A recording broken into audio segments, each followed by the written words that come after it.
So hello friends, आज मेरे बीच में निखिल गर्ग जी बैठे हुए हैं जिन्होंने जुलाई 21 में अपना एग्जाम दिया।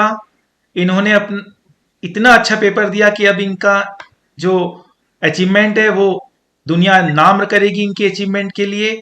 इन्होंने अपने पूरे पेरेंट्स को प्राउड फील करवाया है, अपने टीचर्स को प्राउड फील करवाया है। निखिल गर्ग ने ऑल इंडिया रैंक 33 सिक्योर किया है। यस फ्रेंड, उतना ही नहीं, इन्होंने अपने सब्जेक्ट में हाईएस्ट मार्क्स एसएफए में सिक्योर किए हैं। अब आप उम्मीद करिए इन्होंने कितने मार्क्स सिक्योर किए होंगे। डेफिनेटली ये एक ऐसे स्टूडेंट थे जिनको मैंने ये सोचा था कि इन्होंने 100% मार्क्स लाना चाहिए, बिकॉज इनकी तैयारी इतनी अच्छी थी और इनकी जो प्रिपरेशन स्ट्रेटजी, इनकी जो इंटेलेक्चुअल क्लैरिटी से इन्होंने जो क्लास किया था, इतनी अच्छे से इन्होंने क्लास किया था कि 100% मार्क्स का इनको टारगेट लिया था और इन्होंने एग्जाम भी 100% ही अटेम्प्ट किया था। इनकी उम्मीद थी कि इन्होंने 100% सिक्योर करें, लेकिन इनको 94 मार्क्स आए। सो सबसे पहले तो बहुत बहुत बधाई कि 94 मार्क्स लाना, सीए फाइनल जो टफेस्ट एग्जाम माना जाता है वर्ल्ड का, उसमें 94% मार्क्स लाना अपने आप में बहुत बड़ी अचीवमेंट है। Thank you sir. जहां दूसरे लोगों को ये मोटिवेशन होती थी कि एग्जाम पोस्टपोन हो जाते हैं तो हमें ज्यादा टाइम मिलेगा पढ़ने को, इनको एग्जाम पोस्टपोन हुए थे कोरोना की वजह से, तो इनको डीमोटिवेशन हो गया था। इन्होंने एक महीना इन्होंने कुछ भी नहीं किया, क्योंकि इनकी तैयारी बिल्कुल अप टू मार्क थी। इनकी जो तैयारी थी उन्होंने बिल्कुल अपने टाइमलाइन को इन्होंने फॉलो किया। ये बहुत डिसिप्लिन वे में अपनी क्लासेस करते थे और अपनी प्रिपरेशन को बहुत अच्छे सिस्टमेटिक अप्रोच से ये लेकर गए। तभी इनके ऑलमोस्ट सारे पेपर में इनको एग्जामिशन सिक्योर आया है और एसएफए में 94% मार्क्स सिक्योर इन्होंने किया है। निखिल जी, बहुत बहुत बधाई आपके थैंक यू इस सर। अचीवमेंट के लिए। प्लीज बताइए इतना कमाल आपने कैसे किया। सबसे पहले तो 94% मार्क्स, वो भी CA final, one of the toughest exam में, कैसे आपने सिक्योर किया? आपने क्या सपना पहले ही देख लिया था कि मुझे इस पेपर में अच्छा करना है? जहां लोग सिर्फ पास होने का सोचते हैं, वहीं पर आप पहले ही रैंक की तैयारी करने के लिए सोच रहे थे, और वो भी एसएफए में आप 100% मार्क्स लाने का सोच रहे थे। ऐसा क्या मोटिवेशन था आप में, जरा हमें भी बताएं। सर सबसे पहले तो थैंक यू। बाकी सर एसएफएम में 94 मार्क्स आए। एसएफएम सर मेरे को शुरू से हल्का सा वो लगता था, टफ लगता था, क्योंकि उसमें सिलेबस भी ज्यादा था और थ्योरी भी ऐड हो गई थी। पर सर जैसे मैंने मतलब 3-4 बार रिवाइज करा, तो उसके बाद सर सब कुछ ऑलमोस्ट टिप्स पे था सर, सारे फॉर्मूला, सारे कंसेप्ट, और क्या कहते हैं, जो थ्योरी थी सर वो भी, उसके नोट्स बहुत अच्छे थे, तो वो भी बहुत जल्दी याद हो गई थी। और तो सर बाकी डिसिप्लिन बहुत ज्यादा जरूरी है और हार्ड वर्क सर। एसएफएम की क्लास जब आप ले रहे थे तो सारी चीजें कॉन्सेप्चुअल क्लैरिटी बिल्कुल थी आपको?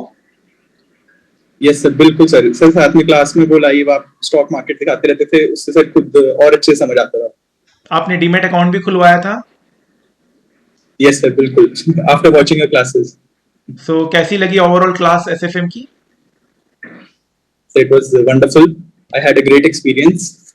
और सर काफी कुछ सर सीखने को मिला। मैंने मतलब सिर्फ बुकिश नॉलेज नहीं थी, डीमैट अकाउंट खोल के प्रैक्टिस भी किया। आपने प्रैक्टिकली हर चीज करके देखा? यस बहुत सर। लोग सिर्फ बुकिश लैंग्वेज में चले जाते हैं, हमारी क्लास में आपको वो प्रैक्टिकल नॉलेज की जो एक्सपोजर है वो भी मिली। यस सर, बिल्कुल। और अभी सर थ्योरी में भी ऐड हुआ था ये, क्या कहते हैं, various types of charts, Japanese candlestick and all that, वो सर रियल में भी दिखता है जब डीमैट पे देखते हैं ना। बहुत अच्छा, बहुत अच्छा। मतलब आपने हर चीज को प्रैक्टिकली लिंक करके पढ़ा, तो कहीं ना कहीं काम आता है। एग्जाम जब आप देते हैं तो उसमें कहीं ना कहीं वो चीज होती है कि हम प्रैक्टिकल भी, मैं जानता हूं, तो कॉन्फिडेंस लेवल थोड़ा अलग रहता होगा आपका। तो बिल्कुल सर, इसमें सर एसएफएम में प्रैक्टिकली किया, और सर जैसे ट्रेनिंग के टाइम टैक्स में भी काफी पढ़ा था ऑफिस में, तो उससे भी पेपर में हेल्प मिलती है बहुत। तो शायद हम यही कहना चाहेंगे अपने स्टूडेंट्स को कि बुक्स के तो बातें पढ़ें पढ़ें, साथ में प्रैक्टिकल चीजों को भी इग्नोर ना करें।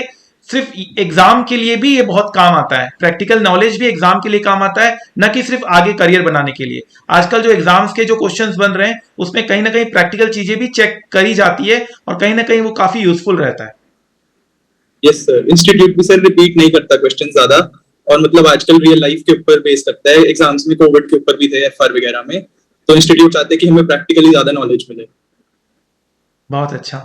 तो आप क्या फाइनली कहना चाहेंगे अपने स्टूडेंट्स को, खास तौर पर एसएफएम के लिए, जिनको डर लगता है एसएफएम में, जो पास नहीं हो पाते हैं एसएफएम में, उनको कुछ कहना चाहेंगे कि नहीं आप कर सकते हो अच्छा, आपको भी इतना अच्छा मार्क्स आ सकता है? सर बिल्कुल सर, किसी के भी आ सकते हैं एसएफएम में इतने मार्क्स। सर बस एक चीज बहुत जरूरी है कि कंसिस्टेंसी। एक तो सर सारी क्लासेस अटेंड करो, उसके बाद सर रिवाइज कर लो। अगर आपको सब कुछ समझ आ गया तो सर अगली बार सिर्फ आप कंसेप्ट देख के आपको हो जाएगा, बार बार क्वेश्चंस करने की जरूरत नहीं पड़ती। क्लास नोट्स क्लियर थे जो मैं क्लास में आपको लिखवाता था, सब कुछ अच्छे से रिवीजन हो जाता था? बिल्कुल सर, वो अच्छे से भी बनाओ अच्छी हैंड राइटिंग में, ताकि वो बार बार रेफर कर सकें।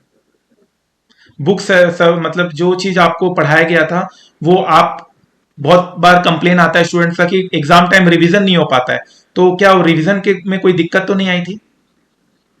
सर वही सर, रिवीजन के लिए sir only go for concepts, questions के ऊपर मत जाओ, आपने वो पहले प्रैक्टिस कर रखे हैं। कंसेप्ट्स और फॉर्मूलाज अच्छे से याद करो, एग्जाम में अपने आप सॉल्व हो जाएंगे। और जो हम बेसिक चीजें और सर रिवाइज करवाते थे क्लास में, जैसे टाइम वैल्यू ऑफ मनी, और बहुत सारे बेसिक मैथ्स करवाते थे, बहुत सारे मल्टीप्लीकेशन हम लोग टेक्निक बताते थे, परस्पिचुअल का हमने केस डिराइव किया, तो वो क्या काम आता है कहीं ना कहीं आगे चलकर कि हाँ ये सारी चीजें अब लॉजिकली हमें पता है। ये सर वो बेसिक नॉलेज है। अगर मान लो क्वेश्चन हमें नहीं भी आता और एक तरह से प्रेजेंट वैल्यू पूछना चाहता है क्वेश्चन, तो हम कुछ है फॉर्मूला नहीं आता, हम खुद से लिख के सॉल्व कर सकते हैं। तो आप खुद अपने आप से डिराइव कर सकते हैं फॉर्मूलेस। यस सर बिल्कुल। So Nikhil, thank you so much, बहुत अच्छा लगा आपसे बात करके, रियली आपने एक इतिहास रच दिया है। आपका नाम बिल्कुल आगे आने वाले सारे बैचेस में हमेशा रहेगा, आपके मार्क्स हमारे पास रहेंगे। अब आप एक तरह के रोल मॉडल रहेंगे हम सब के लिए, क्योंकि आप इतना अच्छा आपने परफॉर्म किया है, तो डेफिनेटली आपको ये अप्रिसिएशन, आपका समय है, आपको अप्रिसिएशन होना ही चाहिए। और आगे चलकर मैं आपको बहुत सारे लक और विशेष देता हूं कि जिंदगी में आप जो भी आगे करें, जिंदगी में और ऊंचाइयों तक पहुंचे। और हमें ना भूलें, आपकी जितनी भी अचीवमेंट होगी प्लीज हमें भी साथ में लेके चलें, क्योंकि हमें सिर्फ ये होता है कि दूसरे लोगों को बताने का होता है कि देखो हमारे स्टूडेंट्स ने इतना अच्छा किया है, ताकि दूसरे लोग मोटिवेट हो यस सके, because there are so many demotivation, so many negativity around. So उसको हम लोग को पूरा करना है किसी तरह से। अगर हम सब पॉजिटिविटी को ही हाईलाइट करेंगे तो कहीं ना कहीं नेगेटिविटी का कोई जगह ही नहीं रहेगा। Yes sir. चलो, thank you so much Nikhil. Thank you sir.